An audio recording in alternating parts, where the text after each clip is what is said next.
सोचिए आप एक ऐसी जगह पर खड़े हों जहाँ ज़मीन खत्म हो जाती है और उसके आगे सिर्फ समंदर, बहुत गहरा, बहुत अनजान समंदर। दोस्तों, लोग कहते थे कि यहीं दुनिया खत्म हो जाती है और आज मैं इसी जगह आपको लेकर चलने वाला हूँ। यह जगह है स्पेन के बिल्कुल नॉर्थ वेस्ट कोने पर अकोरुनिया गलीसिया में।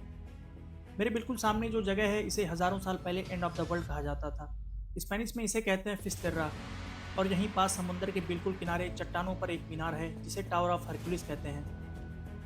सच बताऊं, जब मैं यहाँ आया तो सिर्फ एक लाइट हाउस देखने आया था, लेकिन जैसे जैसे मैं इसके करीब आता गया मुझे एहसास हुआ कि यह सिर्फ एक इमारत नहीं है। यहाँ की हवा में आज भी समंदर की चीखें गूंजती हैं और लहरें जैसे हर आने वाले से पूछती हों, क्या तुम अंधेरे से गुजरना जानते हो। इस पूरी कोस्ट लाइन को सेलर्स कोस्टा द मोर्टे कहते थे, मतलब कोस्ट ऑफ डेथ। यहाँ समुंदर बहुत बेरहम है। अचानक तूफान, तेज हवा और सदियों पहले हजारों जहाज यहीं डूब गए। इसलिए पुराने ज़माने में जब लोग यहाँ पहुँचते थे तो कांप जाते थे। अब सोचिए, जब रोमन अम्पायर अपनी पीक पर था उनके जहाज दुनिया भर में जाते थे, लेकिन यहीं आकर रोम भी हेल्पलेस हो जाता था। रोमन्स ने सोचा इस अंधेरे का कोई जवाब होना चाहिए और फिर फर्स्ट सेंचुरी एडी में यहाँ एक लाइट हाउस बनाया गया। इस जगह का पुराना नाम था फेरम ब्रिगेंटेनियम। इस टावर को बनाने वाला कोई सुपर हीरो नहीं था, वो एक इंसान था। उसका नाम था गेयस सेवियस लूकस। सोचिए, ना मशीन्स ना क्रेन्स, सिर्फ इंसानी हाथ और बहुत स्ट्रांग विल। उसने इस टावर को अलेक्जेंड्रिया के लाइट हाउस से इंस्पायर होकर बनाया। हर महान इमारत के पीछे ईंटों और पत्थरों से पहले एक कहानी होती है, एक मिथ जो वक्त के साथ हकीकत से घुल मिल जाती है। लोग कहते हैं कि इस टावर का नाम टावर ऑफ हरक्यूलिस यूं ही नहीं पड़ा। चलिए आपको एक ऐसी इंटरेस्टिंग बात बताते हैं। पुराने अफसानों के मुताबिक ग्रीक हीरो हरक्यूलिस और एक बहुत बड़े राक्षस के बीच 3 दिन 3 रातों तक लड़ाई चली। इसी समुद्र के किनारे हरक्यूलिस ने उसको हराकर उसका सर काट कर यहीं दफन करके उसके ऊपर ये मीनार तामीर किया। यह कहानी इस जगह को और इंटरेस्टिंग बनाती है।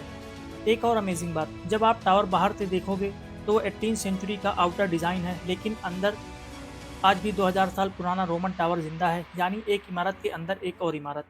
और इसी वजह से यूनेस्को ने इसे वर्ल्ड हेरिटेज साइट डिक्लेयर किया। यह दुनिया का अकेला रोमन लाइट हाउस है जो आज भी काम करता है। सूरज ढल रहा है और टावर ऑफ हरक्यूलिस एक बार फिर जाग रहा है। शाम की ठंडी हवा में जब पहली रोशनी समंदर पर गिरती है तब लगता है जैसे वक्त ने सांस लेना शुरू कर दिया हो। आज जब हम यहाँ खड़े होकर इस टावर को देखते हैं तो हम सिर्फ पत्थरों को नहीं देख रहे, हम देख रहे हैं उस आर्किटेक्ट की सोच जिसके हाथों ने अंधेरे को चैलेंज किया। हम महसूस कर रहे हैं उन सेलर्स की दुआएं जो तूफानी रातों में इसी रोशनी को देखकर जिंदा घर लौट पाए। और हम सुन रहे हैं उन सदियों की खामोशी जो मीनार से बिना शिकवा किए अपने अंदर संभाल कर रखी। दुनिया बदल गई, जहाज़ बदल गए, टेक्नोलॉजी बदल गई, लेकिन ये टावर आज भी वहीं खड़ा है, उसी जगह, उसी जिम्मेदारी के साथ। तो मेरा आखिरी सवाल आपसे ये है, जब आप इस टावर की रोशनी को समंदर के अंधेरे को चीरते हुए देखते हैं तो क्या आपको सिर्फ एक लाइट नज़र आती है या फिर वो उम्मीद दिखाई देती है जो इंसान ने हज़ारों साल पहले अंधेरे के खिलाफ जलाई थी।